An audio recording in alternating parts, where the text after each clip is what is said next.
Você acha que o jornalismo brasileiro trata a direita e a esquerda com dois pesos e duas medidas de modo injusto? O que eu vi nessa semana foi o jornalismo considerar que a justiça americana brinda Trump de direita, e é absurdo, mas brindou Lula aqui no Brasil de esquerda, aí tá tudo bem? Eu vou te mostrar um vídeo de jornalistas da Globo News para você me dizer o que você acha e eu vou te explicar o contexto. Mas antes, nesse inverno curitibano, 18 graus, tô aqui de jaqueta, aqueça o meu coração. Deixa o seu like, se inscreve no canal e aperta o sininho para que você não perca os nossos conteúdos e análises e a gente possa lutar juntos por um Brasil melhor. Dá uma olhada aqui comigo nesse vídeo. Eu acho que é um dia triste para a justiça dos Estados Unidos e para a democracia americana. Exatamente o oposto do que disse o ex-presidente Donald Trump quando soube da decisão anunciada pela corte, uma corte que ele ajudou a formatar na atual configuração, nomeando 3 ministros, né? Lá são os justices, que são os equivalentes aos nossos ministros do Supremo, nomeando 3 ministros ultraconservadores e, mais do que isso até, ministros adeptos a muitas das teses que o trumpismo defende, portanto, ministros próximos a ele. Veja só, tá criticando aqui a decisão da Suprema Corte Americana, que emitiu uma decisão favorável a Trump quando os juízes, os ministros da corte eram próximos a Trump. Ministros que na primeira ocasião em que estão podendo tomar uma decisão para favorecer o homem que os colocou na Corte Suprema dos Estados Unidos, estão fazendo exatamente isso, criando uma incongruência ali jurídica que faz muita gente ao redor do mundo, acredito eu, ter ainda mais questionamentos sobre a solidez da democracia dos Estados Unidos. Prestaram atenção? A decisão injusta da Suprema Corte, a decisão injusta brindando o presidente Trump, na visão do jornalista, gera uma dúvida sobre a força da democracia americana. Vamos voltar lá no comecinho, na primeira frase. Olha, presta atenção. Eu acho que é um dia triste para a justiça dos Estados Unidos e para a democracia americana. Dia triste para a justiça e para a democracia americana. Guarda isso aí. A melhor resposta que eu vi para esse vídeo aqui foi uma resposta do Enio Viterbo. Olha o que ele escreveu lá. Mas depois eu vou te explicar mais ainda do contexto. Fica comigo. Olha o que o Enio escreveu. E por causa dessa decisão sobre o Trump, já tem gente por aqui dizendo que o STF seria melhor do que a Suprema Corte Americana. Hã? Gente, vamos lembrar que tem ministro do STF que participou de reunião do governo, enquanto era relator de inquérito que investigava políticos de oposição. Ele se desespera aqui, pelo amor de Deus. E aí ele segue dizendo: nesse sentido, é muito estranho que exista ministro bolsonarista e justice trumpista, mas ministro do STF, que vota rigorosamente com os interesses do governo Lula, que tá cheio por aí, que janta com o presidente, que participa de churrasco do governo e que liga pro presidente, aí tudo bem. Aí esses ministros para a imprensa não são lulistas, é isso? Esse perfil aqui, o Zeperzandi, disse o seguinte: parece péssima decisão, mas preferir o STF, a Suprema Corte Norte-Americana, a abreviação SCOTUS, né? Suprema Corte dos Estados Unidos, é um completo delírio. Aqui no Brasil tem lua de mel com o governo, tem ministro canetando multa bilionária de cliente da esposa, está se referindo aqui ao ministro Dias Toffoli e a JF, tem ministro anulando delação que o cita. Teve caso em que isso aconteceu, o próprio ministro votou Dias Toffoli de novo. Tem ministro fazendo evento lobista na Europa, tocando em inquérito de ofício, com o apoio do tuiteiro em questão e por aí vai.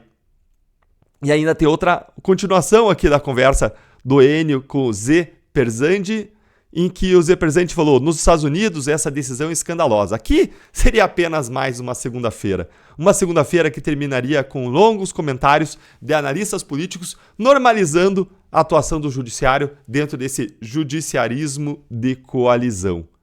E aí o Enio fala: olha, o STF aqui é mais do que garantir imunidade para alguém. Ele é um verdadeiro poder moderador. É o salvador da democracia, que inclusive recentemente, por meio do Alexandre de Moraes, mandou investigar um juiz que ousou condenar um erro judicial e indenizar uma vítima do ministro Alexandre de Moraes. Essa foi a resposta do Enio Viterbo. Mas eu quero agora explicar para vocês o contexto, explicar o que está acontecendo aqui e mostrar os dois pesos e duas medidas do jornalismo.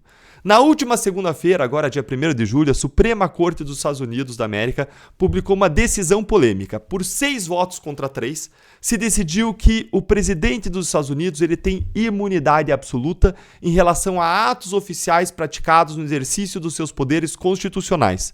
E ainda tem uma outra imunidade, uma imunidade presumida em relação a outros atos oficiais. Isso protege o Trump de investigações, de processos, e a decisão foi muito celebrada pela campanha do Donald Trump, já que isso vai ter um impacto significativo nos processos criminais e investigações criminais que o ex-presidente americano está enfrentando, inclusive aquele que em que ele foi recentemente condenado. Inclusive os promotores já pediram para suspender, para parar a sentença que ia sair contra Trump depois que o júri o condenou por conta dessa decisão da Suprema Corte.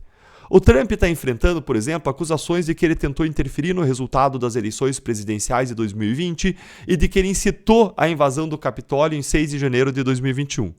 Como nos Estados Unidos, os novos presidentes só tomam posse a partir do dia 20 de janeiro, no dia 6 de janeiro, Trump ainda era presidente, de modo que a primeira instância, agora o juiz federal da primeira instância, vai ter que decidir se as ações do Trump podem ser consideradas oficiais ou não e se ele vai gozar ou não dessa imunidade, dessa proteção contra investigações.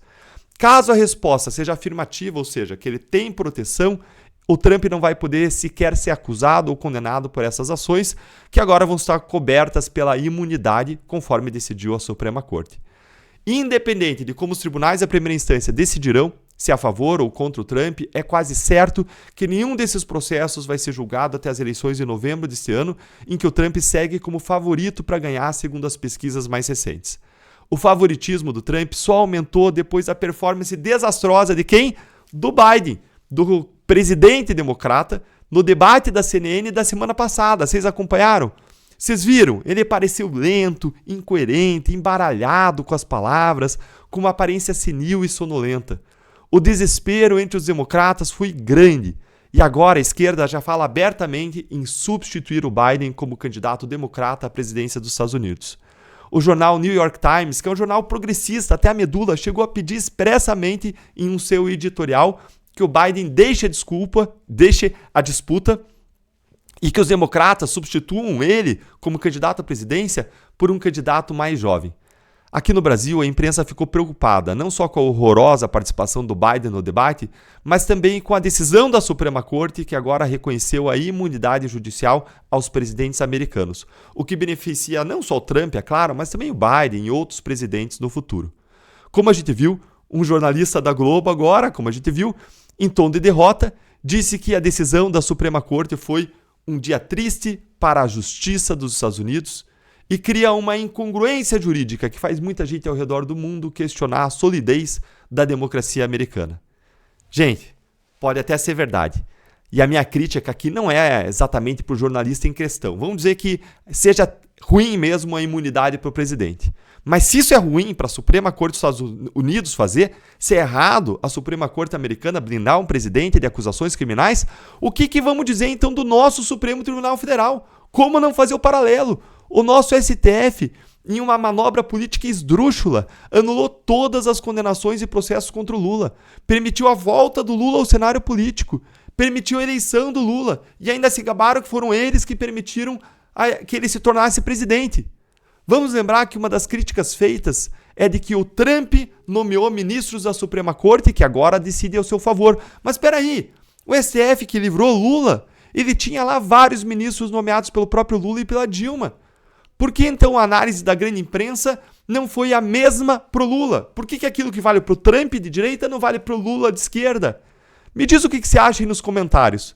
Para jornalistas, blindar Trump então é absurdo, mas blindar o Lula, aí tá tudo bem, aí ok? O que você acha disso? Me diz aí nos comentários o que você achou. Isso revela um tratamento de 2 pesos e 2 medidas?